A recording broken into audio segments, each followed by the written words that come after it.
Merci en tout cas pour cette superbe démonstration de la machine à décerveler, aux effets prolongés d'ailleurs sur l'individu, qui croit se délasser alors qu'en fait il est matraqué. Mais vous n'avez pas parlé des séries, mais vous m'aviez dit en aparté que vous n'aviez pas eu le temps ou pas encore vu le message des séries.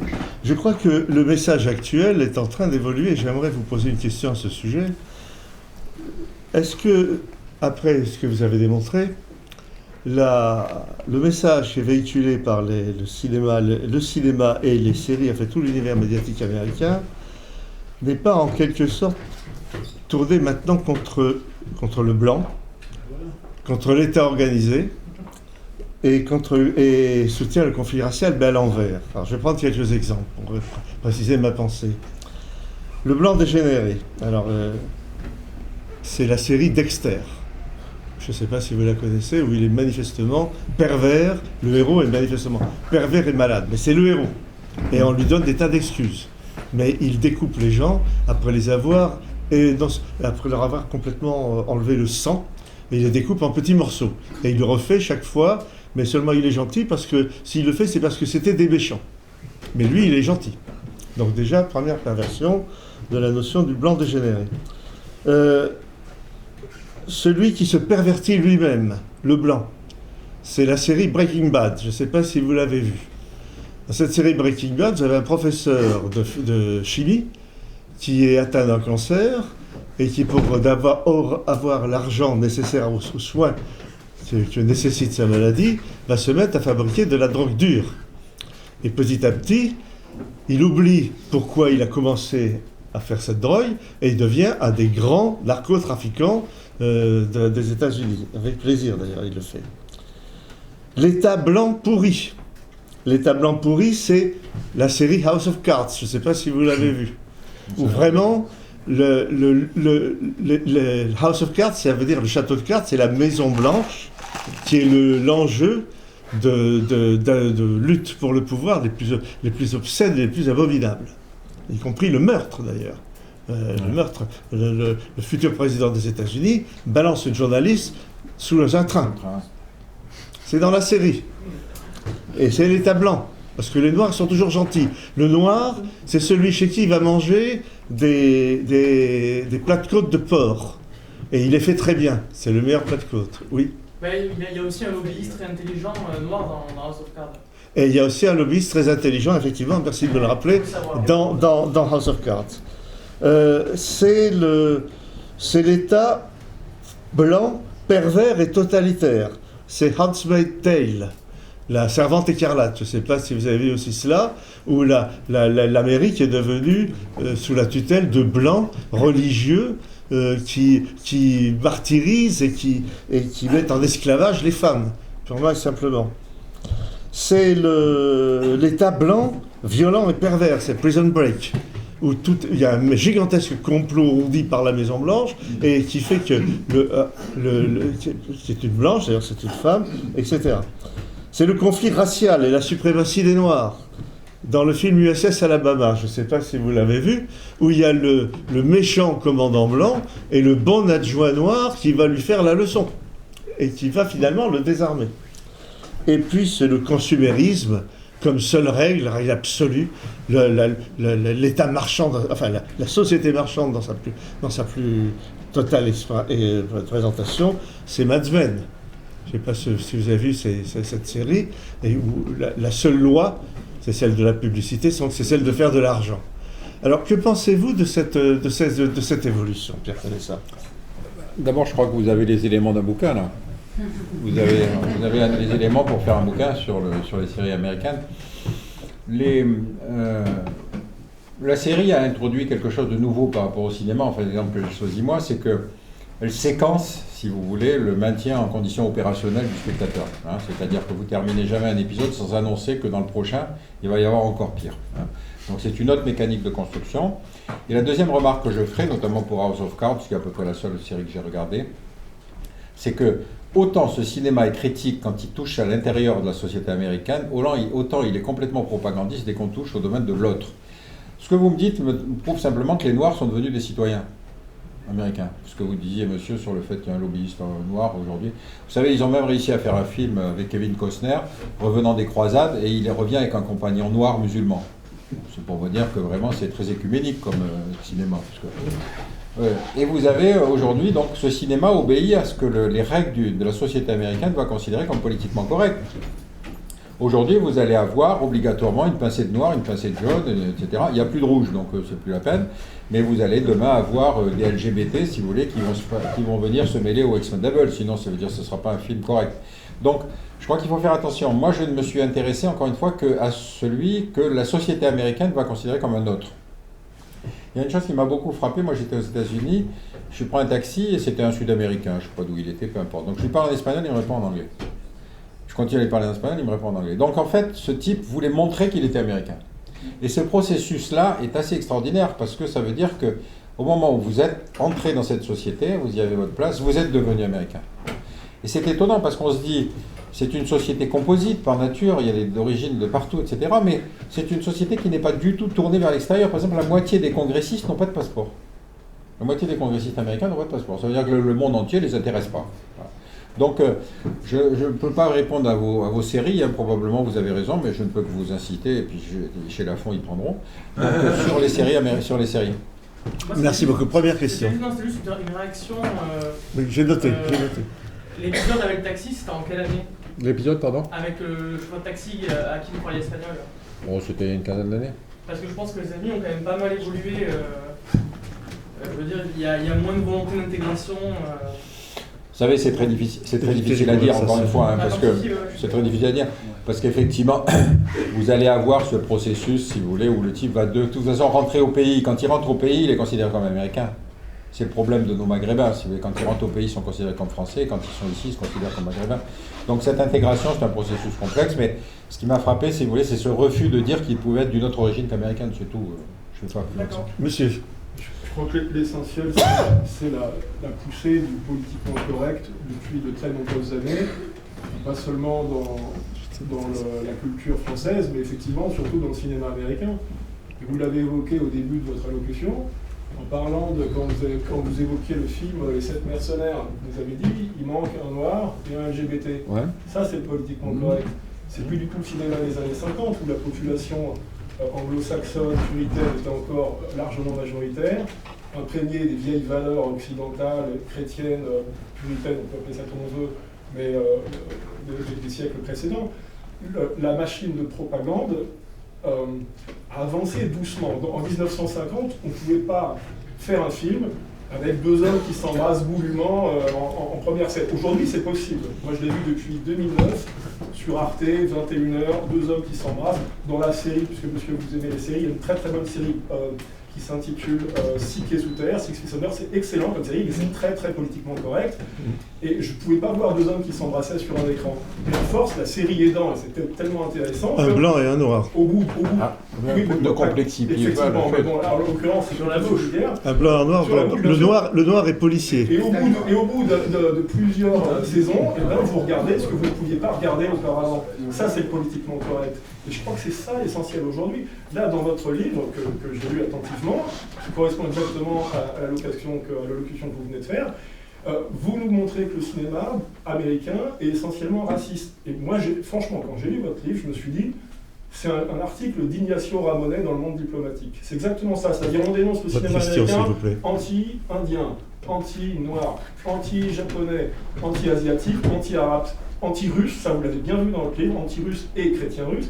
Mais l'essentiel, c'est pas ça. L'essentiel, c'est qu'on nous martèle aujourd'hui, depuis très nombreuses années, à travers tous les films. Le salaud, c'est systématiquement un blanc, et les gentils incarnent la société multiculturelle, multiraciale. Le dernier Spielberg, par exemple, les salauds, c'est des blancs, les gentils, c'est deux blancs, un noir, un chinois, jamais d'arabe, hein, par contre, puisque effectivement, Hollywood est tenu, et ça, vous l'avez mis en une ligne dans votre livre, par des gens qui ne sont pas musulmans. Merci. Ils ne sont pas tellement chrétiens non plus, il faut le dire. Merci. Et ces gens-là aujourd'hui se vengent des misères que peuvent leur faire les musulmans en Orient. on est bien d'accord. Mais l'essentiel, c'est ça. L'essentiel, c'est la destruction du monde blanc européen. Ils sont acharnés à coup d'homosexualité, de métissage. Merci, forcé. excusez-moi, tout le monde doit parler, vous comprenez, donc je suis obligé de vous interrompre. Écoutez, j'ai fait passer mon message, en tout cas, enfin, je pense. Vous l'avez dit, merci. Mais l'essentiel, Merci. pour moi, c'est Merci. le métissage forcé. Merci, et merci, la haine de merci, l'homme blanc. merci. Il y a d'autres questions. Je vois que vous Pierre Connaisseur, vous voulez répondre? les... Le micro. Ah, pardon. Oui, je crois que, si vous voulez, encore une fois, moi je vous renvoie à vos responsabilités. Si vous pensez que ce sont les choses sur lesquelles ce sont des tendances fortes, c'est à vous, comme monsieur, de faire à partir de données statistiques et de séries. Ce que j'ai essayé de faire sur ces séries, encore une fois passées, c'est plus facile de le faire effectivement sur des films des années 30, 40, 50, 60, etc., pour faire ressortir des tendances fortes. Mais encore une fois, c'est ce qu'on voit ici, c'est pas ce qu'on voit là-bas. C'est-à-dire que si vous regardez, vous avez tous vu dans les années 50-60, la famille américaine, dans les séries qu'on recevait à l'époque en France, c'était la famille, le père, la mère, les deux enfants, dans une maison à étage indépendante. Bon, c'était pas pourtant la vision, c'était pourtant pas le lot commun de tous les Américains. Donc, moi, je me suis intéressé encore une fois à un type de production particulière, avec l'appui de l'histoire et de la série statistique. Pour le reste, effectivement, il faut essayer de se décentrer, donc essayer de dire à la fois ce qui nous est exporté ici et puis ce qui se passe là-bas. Mais cela dit, encore une fois, je vous renvoie... Olivier Piacentini, et après notre président. Olivier. Oui, bonsoir, Pierre Connaisseur. Alors, Et Grégoire, je n'ai pas oublié, hein. Ah oui, c'est noté. si vous voulez, j'ai vu l'exposé, effectivement, et puis vous avez bien souligné le code ICE. Le code ICE, il a explosé à partir de la fin des années 60, et donc toute la codification des personnages du cinéma a commencé à se déliter. Et j'en veux pour preuve, vous avez par exemple sur la vision des Noirs, les films Mississippi Burning, où on parle véritablement du problème du racisme dans le Sud et du Ku Klux Klan. La couleur pourpre, où on voit la vie d'une famille du Sud et du point de vue du Noir. Bon. Sur les Indiens, vous avez vous-même cité le film tout à l'heure, Danse avec les loups de Kevin Costner, qui renverse justement le rapport du gentil méchant avec les Indiens.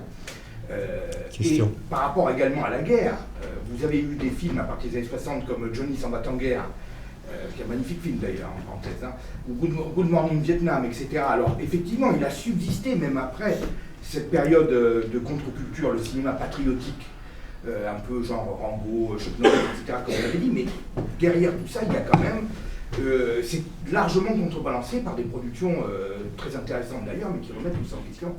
Et donc je pense qu'on ne peut plus parler du cinéma américain depuis 25-30 ans comme d'un cinéma complètement univoque et complètement orienté vers une vision très caricaturale et des minorités et de son histoire et de sa société comme ça pourrait être le cas effectivement il y a une trentaine d'années. Oui, mais vous pouvez pas... Vous n'avez pas compris ma démarche. Ma démarche, c'est le mauvais film. Mon mauvais film, c'est celui qui, avec un budget minimum, fait le plus gros budget. Hein. Donc, je vous cite un exemple. Rambo, qu'est-ce que j'avais relevé comme chiffre portée disparue. Voilà, Rambo 2, 2,5 millions de coûts et rapporte 22,5 millions. Ça veut dire que vous avez eu derrière des tas de gens qui sont allés voir le film. Et encore une fois, on n'est pas dans quelque chose qui est la qualité, c'est la diffusion qui m'a concerné. Et ça, c'est extrêmement important parce que vous avez raison, ce cinéma est capable de produire d'excellentes choses, mais même si je vous prends les meilleurs films sur le Vietnam, vous n'avez jamais la reconnaissance de la légitimité du combat de l'autre.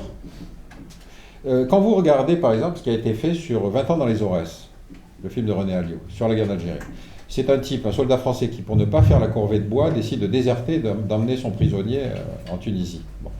Les films américains, vous n'avez jamais ça. C'est-à-dire qu'il n'y a jamais un Vietnamien qui aura la vie sauve parce qu'un soldat américain aura des doutes. Le film, le centre du film, c'est la douleur du soldat qui est obligé de faire des choses horribles. Voilà, c'est tout. Donc ce sont des différences simplement de conception, mais encore une fois, Hollywood survivra à ma critique, hein, je vous rassure. Henri de Lesquin, notre président. Non, mais c'est pour vous dire. Non, pas de conversation. Henri de Lesquin, notre président. Monsieur Connaisseur, n'y a-t-il pas eu depuis Fort, Henri, 30-40 fort. ans, n'y a-t-il pas eu une inversion des stéréotypes, notamment pour les Noirs? Vous avez très bien montré que dans les années 1900-1930, le Noir, c'était une caricature de nono, de l'esclave, enfin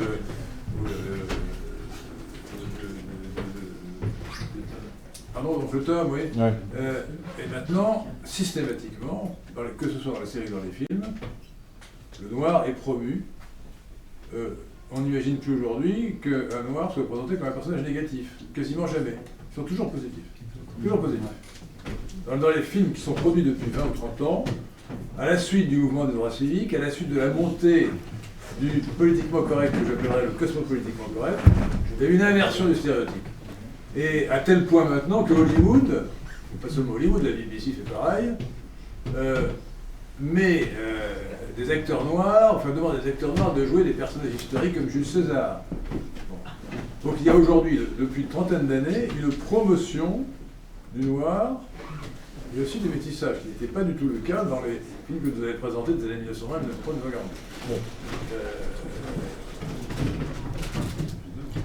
Ne peut-on pas prendre acte de ce fait qui me paraît évident, d'une rupture dans le cinéma américain, dans la culture américaine d'ailleurs, depuis ce basculement idéologico-culturel des années 1960.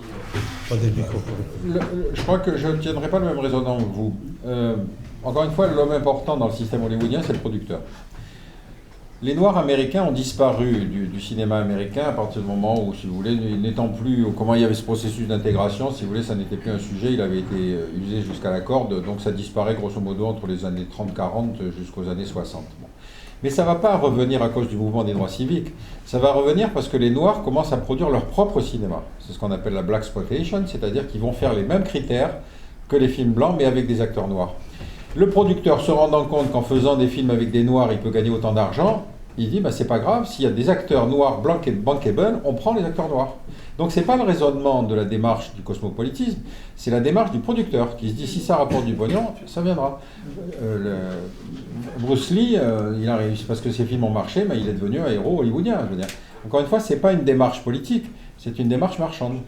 Enfin, moi, c'est mon sentiment. Justement, dans certains Non, films attendez, de la blaxploitation- Olivier, pas de conversation, excusez-moi. Il y a comment il s'appelle Oui, allez-y. Je pensais à vous, justement. Allez-y. Bonjour monsieur. Bonjour. Alors, vous avez suggéré qu'il y avait une certaine méfiance envers l'autre dans le cinéma américain à succès. Néanmoins, dans le cinéma d'action, il me semble qu'il y a une ouverture envers l'Asie qui est manifeste depuis plusieurs décennies, et en particulier le Japon et la Thaïlande, qui sont jugés comme des terres où le guerrier et l'ascète, contrairement aux sociétés marchandes occidentales, est encore valorisé. Et vous voyez ça avec la saga des Rambo, puisque Rambo s'exile en Thaïlande, mais aussi et surtout dans la saga Kickboxer avec l'acteur et philosophe belge Jean-Claude Van Damme.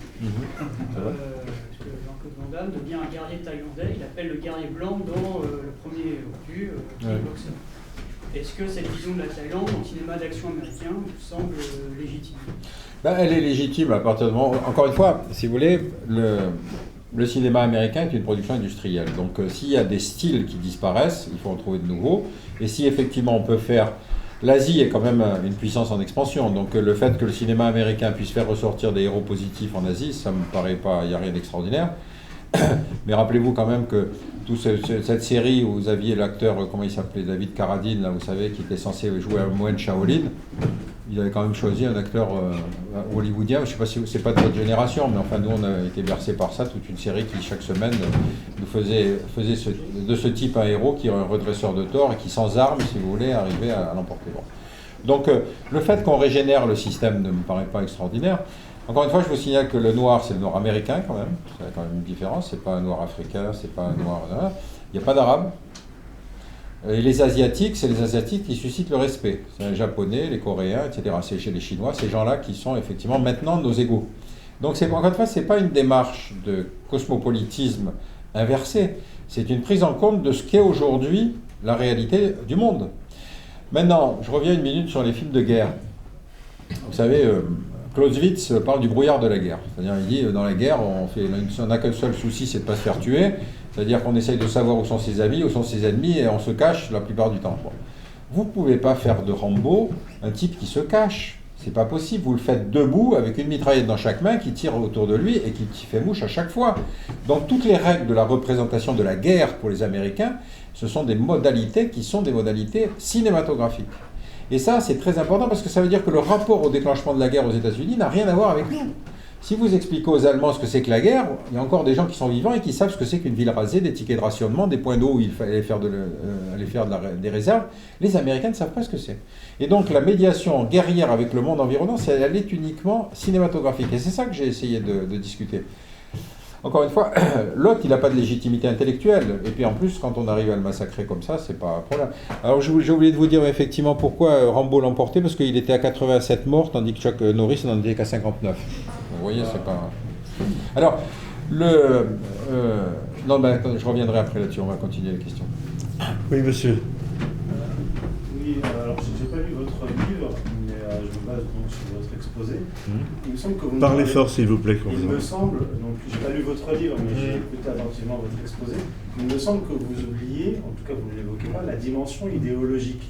Quand par exemple vous parlez de la guerre, avant l'engagement des États-Unis dans la Première Guerre mondiale, il y a eu toute une machine de propagande qui a été mise en branle, notamment avec Édouard Bernays, qui est le neveu de Freud. À la suite de cela, pour la Seconde Guerre mondiale, on a eu la création de Marvel avec Captain America pour faire accepter à la population l'entrée dans la Seconde Guerre mondiale. Vous avez toujours une préparation idéologique et propagande. Concernant les Noirs, c'est quand même intéressant. À l'époque, dans la séquence historique, à la fois de choc des civilisations et de choc culturel à l'intérieur des États-Unis, où on oppose blanc et noir, noir et blanc, on voit des productions comme Inglorious, pas Inglorious Bastard, mais Django Unchained, qui est un film ultra violent où on voit des blancs se faire massacrer à tour de bras. On a un autre film qui s'appelle 12 Years a Slave, où on voit pareil, voilà. Et quand on cherche, on fait quelques recherches sur les producteurs, 12 Years a Slave, on nous le présente comme un film produit par Brad Pitt. Alors j'ai fait quelques recherches, en réalité c'est pas Brad Pitt le véritable producteur, c'est un certain, je crois, Urofsky, qui est un ancien agent du Mossad et proche de Netanyahou. Lorsque vous cherchez les producteurs de Django Unchained, vous tombez sur les frères Weinstein. Donc effectivement il y a la dimension marchande, commerciale dont vous parlez, mais il me semble que vous occultez la dimension idéologique. Non, moi, encore une fois, ce qui m'a intéressé, c'est la représentation que le cinéma va donner d'une période historique et le moment où ce cinéma se recale par rapport à la réalité de cette situation historique. Donc la préparation à la guerre, la propagande, on n'a rien à apprendre des Américains pour la guerre de 14, pour la guerre de 40, on a fait tous ça, etc. Bon. Prenons le cas de 12 Years a Slave. C'est extrêmement intéressant, c'est donc l'histoire d'un noir qui est en fait un homme libre, qui se trouve fait prisonnier par des vendeurs d'esclaves et qui vont le vendre comme esclave dans une plantation du Sud. Bon. Et donc ce type va mettre 12 ans à pouvoir enfin faire reconnaître qu'il est homme libre et donc se faire libérer. Et ça se termine par un panneau qui est extrêmement intéressant, qui dit 98% des Noirs qui avaient vécu cette situation n'ont jamais pu être libérés. Alors vous vous dites, mais pourquoi est-ce qu'on prend le héros positif et pourquoi est-ce qu'on ne prend pas le héros négatif ? Vous voyez ce que je veux dire ? C'est-à-dire, le processus hollywoodien, et c'est ça qui fait que c'est une nation dont l'identité est perpétuellement régénérée, c'est que vous vous dites, mais regardez, il y a quand même eu des types qui en sont sortis, et puis regardez comme ça a changé depuis cette époque-là. Vous voyez ce que je veux dire ? Moi, c'est dans la dimension idéologique, c'est là-dessus que j'insisterai. C'est-à-dire, regardez, on va couronner un film qui en fait traduit 2% d'une situation ignoble, qui était celle de type personnage libre, retransformé en esclave. Donc quand je vois le panneau final, je me dis ouais, bien, bravo, bien réussi. C'est juste un film anti-blanc produit par les juifs, c'est tout. Oh, écoutez, les juifs, on les voit pas beaucoup dans le film, arrêtez. Monsieur, oui, cher ami. Parlez fort, s'il vous plaît. Ou approchez-vous pour parler. Oui, c'est pareil, quand vous parlez, on n'entend pas derrière. Ah oui, c'est vrai, voilà. Donc c'est en grande partie des conservateurs africains. Ils veulent avoir des héros positifs. Et aujourd'hui, l'Afrique, c'est le Nigeria, qui a 200 millions d'habitants, c'est l'Éthiopie, qui a 105 millions d'habitants. Ces gens-là, ils veulent avoir des héros positifs de leur côté, parce que ce sont aujourd'hui des consommateurs de films américains, en grande partie, ou européens. Voilà, et je crois que c'est ça qu'il faut voir. Le Nigeria ne faisait que 45 millions d'habitants en 1960. L'Éthiopie faisait 30 millions d'habitants à la chute du Négus.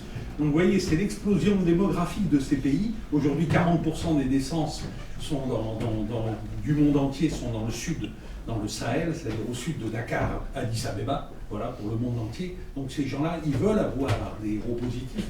Et aujourd'hui, ils ont de l'argent pour aller voir, pour consulter, pour voir tous ces films américains. Oui, mais qu'est-ce que vous en concluez? C'est ça que je comprends pas. Mais ce que j'en conclus, c'est que les Américains, les Noirs d'Afrique, ils veulent avoir des héros positifs. Voilà, des héros positifs qui soient noirs. Des gens qui se sont libérés des plantations, vous voyez, ils ne veulent plus avoir des héros négatifs africains ou noirs. Si vous partez sur le raisonnement démographique, il faudrait beaucoup plus d'acteurs asiatiques qu'africains. Hein. Oui, bien sûr. Pour l'instant. Autre question, Olivier. Alors, par rapport Olivier à la question- Piacentini. Merci Pierre. Par rapport à la question des minorités noires américaines, et pour parler un petit peu de la vision hollywoodienne. Alors, moi, il y a une vision que je trouve très intéressante dans le cinéma américain, et qui est peut-être la plus juste, c'est celle justement d'une certaine fraction de ce que vous avez appelé la black exploitation, c'est-à-dire des films qui sont faits par des réalisateurs noirs, qui eux ne vont pas être dans le politiquement correct, c'est-à-dire de la même manière qu'ils ne sont pas dans la caricature des années 50-60, ils ne sont pas du tout dans le politiquement correct actuel. Et je pourrais vous citer deux films en particulier. Vous avez Do the Right Thing de Spike Lee, donc réalisateur noir, où on voit la vie dans un quartier du Bronx en Amérique, avec en particulier une famille de pizzaiolos italiens qui sont là, et qui sont confrontés quand même à une hostilité ambiante, bien qu'ils jouent un rôle utile, et ce film, bien qu'il ait été fait par un noir, ne donne pas forcément le beau rôle. Alors c'est mesuré, c'est partagé, c'est assez équilibré. Ça ne donne pas forcément le beau rôle à la communauté du réalisateur. Et vous avez un autre film qui s'appelle Boys in the Hood, alors je ne me rappelle plus du nom du réalisateur, mais qui montre qu'en fait la jeunesse noire qui essaye de s'en sortir, qui essaye de travailler, qui essaye de se faire, est broyée par la communauté, et en particulier tous les voyous de la communauté qui les entraînent dans des problèmes et qui finissent même par les tuer. Et donc, il me semble que c'est ces films-là, mais justement, n'est-ce pas parce qu'ils sont faits justement par des Noirs, que cette vision-là est tolérée et qu'elle donne une vision assez juste de la place et je dirais, du rôle de la communauté noire aux États-Unis. J'ai pas l'impression que si c'est, honnêtement, hein, sans pouvoir faire de... je suis pas persuadé que c'était des Blancs qui avaient fait ces films, ils seraient passés de la même manière. Non, mais vous avez complètement raison, mais encore une fois, moi je fais une distinction très forte entre la capacité du cinéma hollywoodien à critiquer la société américaine de l'intérieur et le fait du rapport avec l'autre. Et ça, vous avez complètement raison, les films de Spike Lee sont formidables, c'est un excellent réalisateur. Et ce qui, le Do the Right Thing est très intéressant, parce que vous rappelez-vous la dernière phrase du pizzaiolo, c'est « Pourquoi moi ?» Parce qu'il avait cette fonction, et après ça, il se retrouve dans un quartier où il n'y a même plus de restaurant. Oui, du coup, il n'y a plus rien. Et du coup, il n'y a plus rien. Et donc, encore une fois, on est sur quelque chose où vraiment... c'est exactement, si vous voulez, comme si on se disait en France aujourd'hui, les gens qui ont été des anciens coloniaux vont nous expliquer ce qu'a été la situation du colonial revenu vivre en France, par exemple. Un jour ou l'autre, on aura ce genre de film, etc. Mais c'est un processus d'intégration. C'est-à-dire qu'à partir du moment où cette communauté va se trouver avec ses moyens d'expression pour faire comprendre à l'autre partie de la communauté qu'est-ce qu'a été sa vie, c'est la chose la plus importante. Donc ça, je n'entre pas ça, si vous voulez, dans ce film où on a une espèce d'ennemi non identifié qui, encore une fois, s'appelle... Par exemple, moi, il y a une chose qui m'a frappé. Dans les années 50-60, en France, le grand spécialiste des États-Unis, c'était Raymond Cartier. Raymond Cartier était directeur de Paris Match, et donc il écrivait régulièrement des livres sur les États-Unis, etc. Bon. Il n'a jamais écrit une ligne sur le problème noir aux États-Unis. Pourquoi je dis ça? Parce que ça veut dire qu'on ne découvre les problèmes que quand on veut bien les regarder. Quand on veut bien les regarder. Et donc, il disait, oui, mais en fait, bon, c'est des gens, ils sont sales, ils sont pas éduqués, etc. Moi, je sais parce que j'ai été reçu chez moi. Donc, en fait, le personnage faisait l'opinion sur les États-Unis. Je connais ça, je me rappelle très bien avoir lu des articles de Raymond Cartier qui disait, si nous continuons comme ça, nous aurons un problème noir fort comme celui des États-Unis. Je me rappelle avoir lu un article de Raymond Cartier qui était explicite. Oui, mais... Quand... ça, je vous assure. C'était un historien. C'était un historien. Dans les années... J'étais tout petit, j'avais 10 ans, c'était en 1960. Oui, mais c'est quand tu avais déjà explosé le mouvement noir américain. Ah non, c'était bien avant, retrouvez-le, ça m'intéresse. Je vous assure, j'ai un souvenir très clair. C'était vraiment, moi je suis né en 1949, j'avais peut-être 10 ou 11 ans. Ça m'avait beaucoup frappé. Donc il a fait au moins un article sur le sujet que j'ai lu. Ah, d'accord, ben vous me le retrouverez. Bien. Oui. Je ne veux pas trop allonger la séance non plus, hein, mais... allez-y, mais parlez fort. Monsieur Conessa, je voudrais vous demander, donc vous avez dressé un constat, une analyse. Moi, ce que je voudrais vous demander, c'est quelles sont les conclusions que vous en tirez et est-ce que vous arrivez à expliquer les motivations de la manière dont ont été traités et réalisés ces films? Pourquoi est-ce qu'on a présenté l'étranger de cette façon-là? Est-ce que c'était voulu? Est-ce qu'il y avait un but derrière ça? Et finalement, quelle est la finalité, quel est le regard qu'on pose in fine sur le blanc, sur l'américain, sur la production hollywoodienne? par la production américaine, compte tenu de toute cette masse de films qu'on a. Voilà. Oui, c'est une question. Ni trop près, ni trop loin. C'est une question extrêmement importante, mais encore une fois, être américain, c'est pas être blanc. C'est ça la question. C'est qu'est-ce qui fait que cette identité américaine a pu intégrer autant de gens d'origine très différentes, qui pouvaient être des Européens, des Asiatiques, des Sud-Américains, etc., qui finalement finissent tous par se retrouver comme étant américains. Bon. Donc, c'est pas le critère de la blancheur, si vous voulez, qui joue. C'est la façon dont le cinéma joue dans ce processus d'intégration. Il y a eu d'autres processus d'intégration. Par exemple, les Italiens, ils étaient obligés de se défendre avec la mafia. Par exemple, ce n'est qu'au moment où la mafia est devenue un gang respectable, que, si vous voulez, à ce moment-là, les Italo-Américains deviennent une identité respectable. Donc, les processus d'intégration dans une société où, encore une fois, l'État est un État minimum. Ce n'est pas un État dans lequel vous avez arrivé à l'instruction de l'état civique et de l'état civil, avec logement, etc., etc. Non, c'est une terre de conquête. Et donc, encore une fois, pour que ces gens se sentent quelque chose, il y a toute cette phase où on commence par leur dire « vous n'êtes pas ici chez vous ». Par exemple, tous ces films sur les jeunes, alors qu'il y a un gros mouvement d'immigration qui arrive, si vous voulez, d'Asie, pour lesquels il va y avoir des lois pour arrêter ce flux d'immigration. Et donc Hollywood va aider, si vous voulez, à faire comprendre que le jeune est un individu menaçant. Donc, pourquoi ça se passe comme ça? Encore une fois, moi je reviens toujours à mon explication marchande. Le producteur est un type qui se dit « moi je sais ce que le public attend, donc vous faites un film comme ça ». Et les scénaristes font ce qu'on leur demande. C'est peut-être tout bête, hein, ça ne monte pas très haut comme explication, mais j'ai pu constater que très souvent, c'était l'explication la plus convaincante.